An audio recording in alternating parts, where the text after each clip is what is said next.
Kaedah semua ibadah adalah haram dilakukan melainkan ada dalilnya. Kaedah semua duniawi boleh melainkan ada dalilnya. Boleh disebutkan kedua-dua dalilnya? Kaedah semua ibadah adalah haram. Kita tak cakap haram, maknanya terhenti.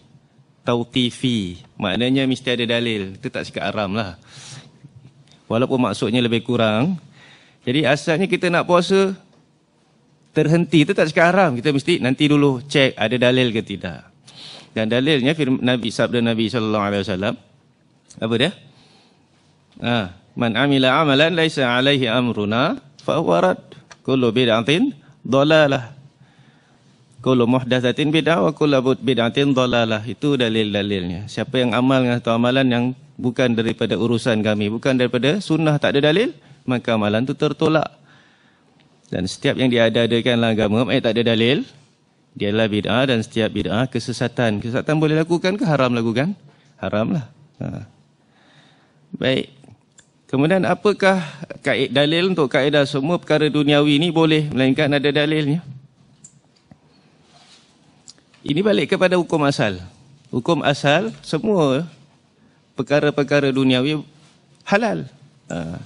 Allah SWT menundukkan apa yang di langit dan apa yang di bumi jami'an minhu.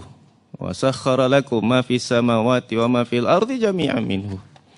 Jadi Allah dah tundukkan langit bumi semua untuk kita. Jadi asalnya semuanya halal sampai ada dalil tak boleh. Sebab tu asalnya arak tu halal ke haram? Halal. Halal. Tapi tak semestinya tayyiban tak taib. Pasal minum boleh mabuk, boleh gaduh, boleh kepala pun putus punya.